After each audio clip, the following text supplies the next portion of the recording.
what you want, when you want it, where you want it. This is The Mesh. Hey everybody, I'm Mark. And I'm Meredith. Welcome to United Way of Catawba County's podcast. And we are One Community United.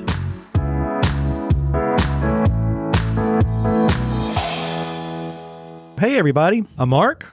And I'm Meredith. And we are excited to welcome you to our first ever United Way of Catawba County podcast. Woo! Exciting. So one of the things I'm super excited about, Meredith, is the opportunity to talk with our friends about what's happening in the county. To not only talk about where we need to work, but the things we should be proud of and how each of us could be involved in making our community stronger, better. And I think United Way is in a unique position to carry this message. We get to see the county from the business perspective, from the government perspective, from the faith community perspective, and from the nonprofit perspective. Not many people have that top-down view. Well, and I think what people don't understand lots of times is they think giving back to community is only through money and donations, right? But there's so many more don't ways. get us wrong. We want your money. Right. We need the donations, but that always helps. But there's so many more ways to get involved. If you say, somebody says, I want to get involved. Well, what does that really mean? Well, how do you want to give back? What do you want to do to get involved? Where's your passion and how can we help you do that? And so we're going to tell folks, here's what you can do. What do you want to be involved in? Here's how we can connect you. But I think it's really important to understand what's happening in our community. Not only where people are struggling, but where people are succeeding. And those two things really go hand in hand. We have so much to offer in this county. I think most folks don't know about it. Yeah. So I'm excited that we can take this time to really reach out to people and say, hey, we're going to teach us some things. And hopefully in the process, you're going to have a good laugh or two. Yep. But we're excited. We're going to be bringing you a series of podcasts. And in those podcasts, we're going to feature different folks who can give us perspective on what's happening in the community. But right now, you know what I really want to do? What? I just want to talk about us. I want to talk about Catawba County United Way. So Well, tell us about who you are, though. Well, You're Mark, but who are you? Honestly, I feel like everybody knows me. Every time I go out to eat, everybody's like, hey, Mark. I get the same thing. And I kind of love that. But interestingly, I grew up here, left for a very short while, but I cut my teeth in this community as a social worker for 25 years. Straight out of undergraduate, didn't know a thing, thought I knew everything. And I've benefited from the people who've taught me. Moved on from there to be the executive director of Adult Life Programs, a nonprofit that provides day health services and psychosocial rehab services to disabled and elderly adults.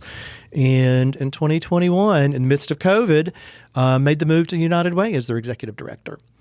Now, I'm going to ask you the same thing, although interestingly, just so y'all know, Meredith and I know each other's stories pretty well. We've known each other for 25 years. Yeah. Yeah. Oh, gosh, yeah. It has been. Yeah. We met when I was 4. And I wasn't born yet. So who are you? So, yes, again, my name is Meredith Willis. I feel like everybody knows me in town too, but not a bad thing, right? So, grew up here, right here in Catawba County, down in Newton. I think you did as well, right? I did. Rootin' Tootin' Newton. Rootin' Tootin' Newton. Where we're sitting right now. That's right. So, yeah, grew up here and then started my career, and that's where I met you at DSS many moons ago.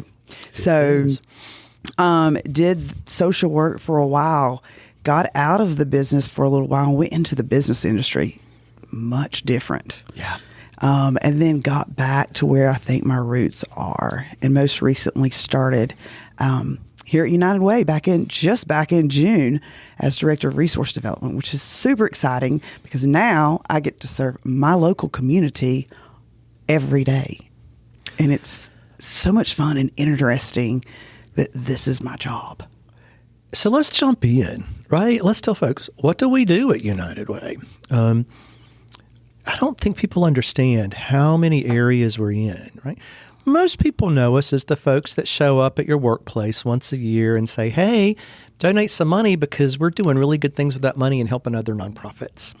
That's very true. There's so much more to that story. And we'll jump into that. But we're in so many other places. So tell me this. You've recently come to work for us, 6 months now? What were you surprised about? How many connections and how many people in the community you actually touch and are connected with, right? Yeah. Because you hear about all the nonprofits, right? You hear about all the companies that are involved with maybe United Way. I've worked with companies over the years that have been involved with campaign. But there are also so many small, little startup nonprofits that we're there to help support, right? And there's so many nonprofits that maybe they don't get grant funding necessarily from us, but we're still highly involved with. So if you look at our partnerships with agencies, probably about 20 of those agencies are funded agencies. Yep. Many, many more than that are not. They're agencies we support. And when we talk about funded agencies, I do want to touch on that. I don't think folks really understand our grant cycle. So spoiler alert, an ask is coming of the community here. This spring, we will pull together a group made of community members that will make the decisions for who we fund in next year's cycle and how much we fund them for. We call that the allocations committee. But I'd really love to see people from the community be involved in that. It's a great way to learn. It's a great way to grow an understanding of what we are and what we do. Well, and I think this is really, right, this is part of this is the reason we're doing this podcast. People have no clue what we do. It's educating. Maybe you want to get involved now that you understand. Come sit at our table with us. We'll tell you all about us. But it really is impressive coming in for me. You know, I did know a lot about United Way. I had no idea, though. So that grant cycle, just it alone, we are tough dollars to get, right? You have to show us who you are. You've got to prove your mettle to us. We're in your business. We're looking at audits, accreditations, licensures. We're holding you accountable for outcomes. And I think folks don't understand sometimes just how difficult it is to get dollars from us. And that's by design, so that you know when you donate to us, those dollars are going to proven organizations with proven results. Well, and that's what I always say when we're in campaign and I'm speaking to a group of people and I'm asking for their hard-earned dollars. Like, how many people get a scam call every day? How many people get a scam text every day? And so unfortunately, that's just the way the world is. We are that filter, so that we know that your hard-earned dollars are going to exactly where these organizations say that it's going. Do the work. You know, we realized from that you have to be a pretty high-functioning organization to compete in our large cycle. Yeah. But there are many other organizations who are startups or small who are doing great work. So we actually have a couple of other grant cycles that give them the ability to partner with us and get funding. One of those, and it's kind of my favorite, is the Youth Council, right? Mm-hmm. It's where we bring in high school students to run their own cycle. They vet the organizations. They make the decisions about who's funded, and they interview these organizations. Such a cool thing. It's really cool. I kind of love the energy. It lets me pretend for just a minute that I'm young again, and I really love that. But, you know, these kids are great, and I'll watch how they invest, how they hold accountable, and it gives me so much faith for where they're going to take us when they're running the world. Yeah. That's exciting to me. But that's designed to let smaller organizations compete for grants as well. The requirements aren't as strict. The expectations are still the same. Yeah. Same, and you really need to talk about our small business cycle. That's kind of your baby. I love that. Yeah, so we have a lot of small businesses, local businesses, 50 employees or less, right, that really help support our community. But they don't have thousands of dollars to donate or put into sponsorship sometimes. They don't have lots of employees to ask for an employee campaign, but they want to find a way to give back, right? So this is a great way for them to get invested for $365 for a year. That's $1 a day, right? Goes into that small grant cycle. And I think one of my favorite things about this is that those business owners are on that allocation team. Those business owners, they've made that investment. They listen and they get to understand who's applied for that grant that their money's going towards, and they get to help make those decisions. Yeah, it really is great. But that makes me think, and I hear this a lot of times. So many people think that all we do are fund organizations, and that's not true. We invest in nonprofits. Folks probably don't know that we will sit down with nonprofits. We'll help them look at board development, board fit, board education, which is really important. We help them. If they're encountering crisis, we act on a consultative basis to help them work through that. We really invest in the nonprofits, and that investment certainly is with our funded partners, but also with other nonprofits who may not even be in the human services space. We take that very seriously. We've kind of grown into a role of the hub of the nonprofit world in Catawba County, and I'm very honored and very proud of that. But, one of the things we did recently, and I think folks don't understand this, is in that role, we are constantly looking around at where are needs in our community. And if those needs are unmet, we're looking to find out who we can bring in to fill those needs, how we can help those needs get built or addressed. And if organizations are in trouble, we're making sure we can rehome those services as quickly as possible so that the people dependent on them don't lose valuable benefits. And I can tell a story here. Would you like to hear it? Tell us. So a year and a half ago, we had an agency who provided domestic violence and sexual assault services close. Not completely unexpectedly. We were attempting to hold them accountable for some concerns we had. The agency made the decision to close within a day, right? And domestic violence and sexual assault services, we can't go without those. It's a sensitive area. Victims, those families, their literal lives are dependent on those services. Our law enforcement, social services staff, hospitals, courts depend on those services. I'm very proud to say that we got the state and other agencies together, and within a day, we had those services rehomed and up and running. We ultimately realized that the shelter building itself was at risk of being sold to settle debts. So we took on about a year and a half process of purchasing that building. We've now purchased it. That's great. And we are getting ready to sign that back over to Shelter Homes of the Foothills to operate as a domestic violence shelter here in Catawba County because we desperately need that service. Right now, those families are still being served, but they're having to travel to Alexander County or to Caldwell County for housing sometimes. We need that here. Yeah. And I do want to give a shout out, though. This is another space that I think is so incredible for us. We had our friends at Safe Harbor and Family Care Center collectively coming to us saying, hey, we want to help. If we need to provide emergency housing in this transition, we'll do it. And that, again, is where we're uniquely positioned to coordinate this service, these services. What's this partnership?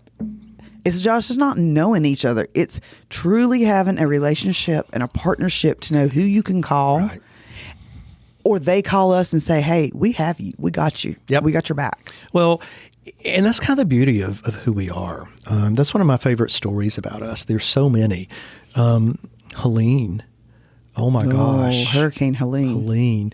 I don't think most folks realize that we have an arrangement with Catawba County. And in one of our future podcasts, you will be talking with the county manager about that. But we act as the donations coordinator and volunteer coordinator for emergencies, disasters in the county. In January of 2024, when we had the tornadoes in Claremont, that's absolutely the role we filled. We brought that community together. We got services in. We're still working with some of those families. But when Helene hit, we knew we were going to be busy with that. We got busy, yeah, about killed me. But we quickly got pushed out on a regional basis. So transfers, donations from all over the state were being funneled to us. In fact, the Sunday afternoon after the storm hit, I ended up at our office because we unexpectedly had all these donations coming in. And for hours, I had cars backed up Tate Boulevard waiting to get into our parking lot to drop And off our office donations. is not huge. Oh, my God. It was like floor to ceiling full of stuff. People I don't even know were staying there saying, we're going to help you because we can't leave you here. And I'm like, thank you. But then that changed to be pushed out on the national front. So we had transfer trucks for months coming in from all over the country. And we were having to figure out how we warehouse this stuff, how we process it, and how we get it up the mountain to the communities that need it. And by gosh, we did it. And that was a massive undertaking. And had you told me up front we were going to be doing this, I'd have said, we can't do it. It showed up on our doorstep and we did it. But here's the thing. We did it. When it happens, we make it happen. You do what Somehow you have to do to take care of people. That's very right. much so. Yeah. And that was definitely a time in this area where community stepped up for each other. I think that time is now. Right? Well, yeah. I think it's still happening. But I think that probably people started to realize, right? Unfortunately, sometimes you have to have a tragedy Yeah. like that for people to realize, ooh, we are one community united. We are one community united. So there's some fun stuff that we do. Yeah. Yeah. You want to talk about cross country? Yeah. So we invite how many schools? So All they're of from all Western- over West North Carolina, probably about 20 schools, upwards of 400 to 600 Yeah, kids. of Western North Carolina in September, October, in the fall to participate in a cross country event. And it's so exciting for these kids, right? Because, man, they get to see people from all over. They get to compete. There's a different speaker every year that we bring in that talks about that. And again, it's something for the youth in this area. Well, and it really, we use it as a tool to help educate youth to the importance of investing back in your community, just like with Youth Council. Here, these teams have to complete service projects in Yes. the community. They get submitted to us, and then we have a panel of citizens from here judge the top three. Those top three teams get cash awards to go towards equipment purchase for their team. Right. So you don't just get to sign up and run. No, You it's do a project. it's truly about how you give back, how you serve. And I think the important message there is you can have a great time while you're doing that. Right. Well, and I think this day and time, when you look at the younger generation, what are they doing? Lots of times they're on their phone, right? But at some point, you're going to be out in the world. You're going to learn. I was always taught as a young child, you give back to your community, and it gives back to you, right? So I have to tell you, one of the things that has really excited me about working with young people, and when I say that, people who know me, like, I don't like kids. They know that. But working with these young people, like, I see such a focus on social justice from them. It's a focus that I know my generation didn't have, right? We were like worried about hanging out at the mall. And for me, like, when's the newest B-52s album coming out? Favorite song by the B-52s? Oh, we What's know. that on your head? A wig. A wig. You will be hearing about that more. But I look at that and I think this is such a difference. And these kids really are focused on creating a fair and equitable world where people thrive. And that's really inspiring to me. So I kind of love working with these kids and getting to experience that. Then we have our Christmas Bureau program. And so this was Merida's first year with this. But we partner with the Salvation Army, the Hickory Soup Kitchen, the Hickory Fire Department, and Safe Kids. So we provide Christmas gifts for anywhere around usually 800 to 1,000 families, low-income families, and they do have to qualify. But what we realized some years ago was that Salvation Army Angel Trees only provide gifts for kids 12 and under. And so many people don't know that. No. And it meant that there were still children, young adults, who literally were being left out. And we didn't want that to happen. So we now take care of the teens. We provide gift cards for families with teens so that those teens also are included in that family event. Hickory Soup Kitchen provides grocery gift cards. I love it. Hickory Fire Department provides bikes. And Safe Kids does car seat checks and provides car seats as they can when needed. So again, it's another way that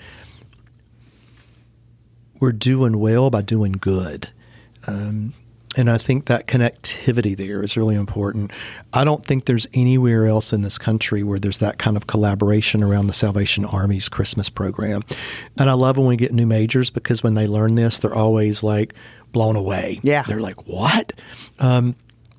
So when we look, I think it's important to know we're the people that are always looking. Again, where's there a need? Where's that need not being met? Yeah. Well, and I think you've also got to look, not only do we do these partnerships with all of these nonprofits, when we are doing campaign and we're fundraising, how many companies within Catawba County are we partnering with that's helping us support that? Oh, yeah. Right? And we're going into these companies. We're explaining why we're asking for donations, right? But even outside of that, how do they support us throughout the year? Whether it be, maybe on the board, helping serve on our board, right? Volunteer projects, maybe internships for small areas and things that students can help with. Well, and that's where our partnership, I think, with the school systems, with Appalachian and with Lenore Ryan University really come in. They pay off dividends, not only for us and the agencies, for the students, but ultimately for our community. Right. And that's really exciting. But it occurs to me, there's something we need to talk about. What? What's the skinny? Where's the gossip? I don't know. Tell me, what is it? I think you do. What? 211. Oh, 211. Talk to me, baby, about 211. 211. Everybody knows what 911 is. What's the information one? 411. I don't think that even exists anymore, does it? I don't know. Girl, we're old. Okay, never mind. We're old. 211. So 211 is such a great resource for so many people, right? 211.org. Call 211. Find out. Give you an example. Let's say I live... What are they going to tell me if I call them or look them up? Well, they're going to say, how may I assist you, ma'am? But they're going to tell you different ways that you're asking for assistance. So even if I'm living here and I have a relative in Asheville, that's an hour and a half away, I can't get to them, but they need services. Maybe they need help with rent assistance. Maybe they need help with food or shelter. I can make that call and help find the resource. They will help me find resources in that area. Maybe I'm not available in that area. Maybe I don't even know the resources in my own community. Are they there to help? I'm going to say yes. Okay, yes. And it really is, and it doesn't have to be this state. It can be anywhere all over the country. Yeah. So that's a service that's provided by United Way. It's one of the ways we support our community. One of the other projects we are currently involved in is Alice. Ooh.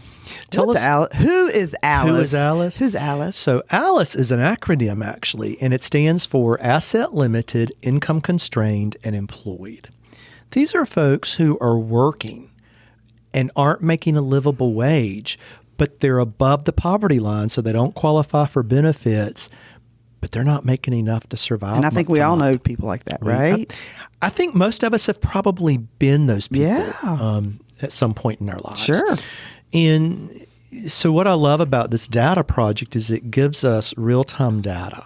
We can tell you, zip code by zip code in Catawba County, what percentage of the population falls into this Alice category. And in Catawba County, what percentage do we have? So almost consistently across the county, 45 to 60% of our municipality and zip code citizens fall into that category. Crazy. That's exceptional.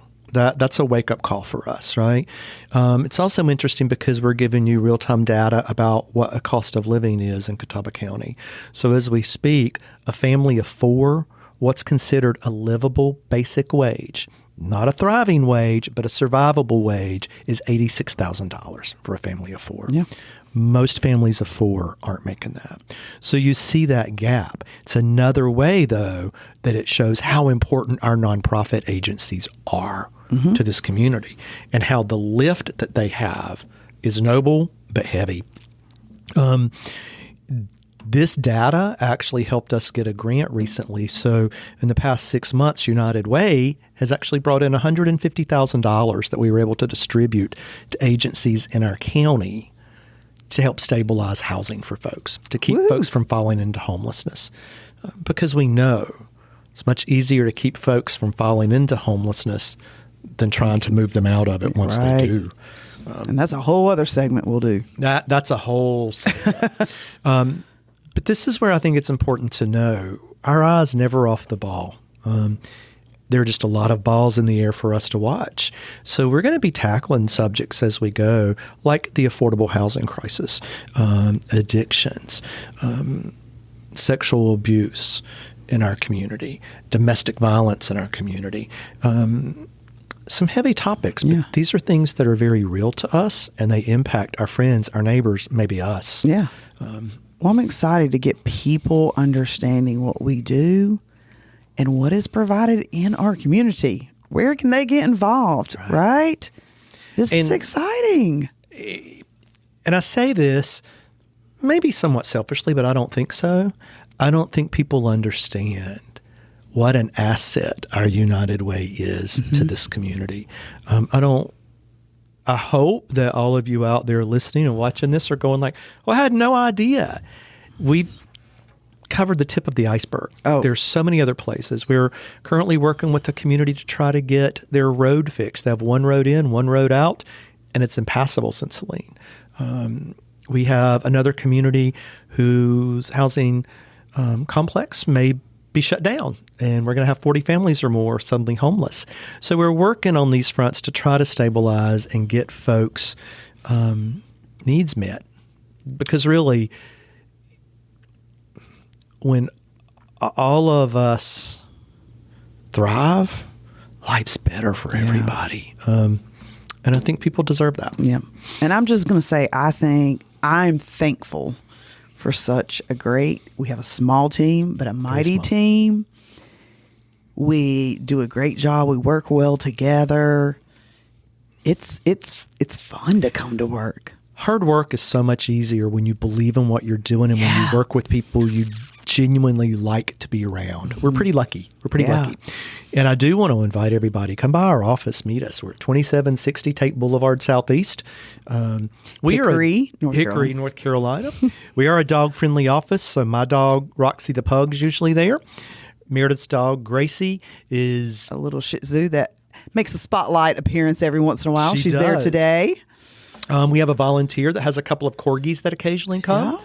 So stop by, say hello to us. Now, don't bring reptiles. I'm that's where I'm out. Don't bring your reptile by. Well, and probably not cats. Like, I love cats, but you can't be bringing cats out. You can't do that. No, that's a bad news. Although Roxy likes cats. It's just other dogs. We're not a zoo, exactly. Yeah. But yeah, so we want you to know us, right? We want you to come hang out with us. We want you to be the people you think of when things need to be helped. Yeah. That's what we want. So I hope this has been beneficial for folks. It's going to be fun too. We're going to see different personalities come on here. We're going to have fun. So it's not always going to be so serious. Well, it's education. You and I've been pretty restrained today. This is not normally who we are. I was keenly aware, though, that I can't get us shut down before we even start. So hang out with us, grow with us, meet with us as we do this. You'll see more sides of our personality. And if you hear something that you want to know more about, give us a call. Let us know. If there's something you want us to know about, give us a call. Absolutely. Yeah. So let us know. Parting words of wisdom for everybody.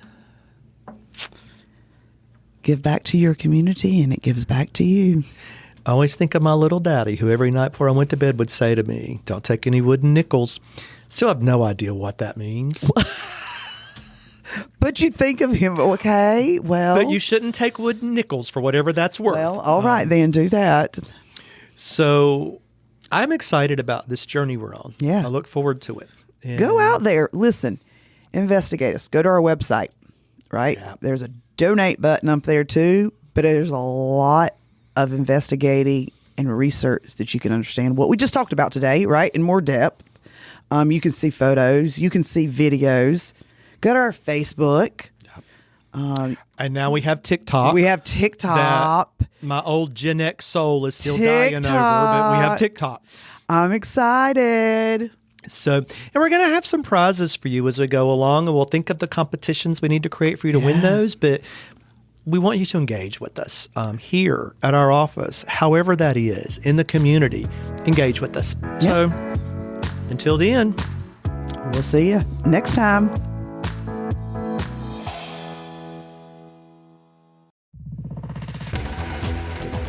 You've been listening to The Mesh, an online media network of shows and programs ranging from business to arts, sports to entertainment, music to community.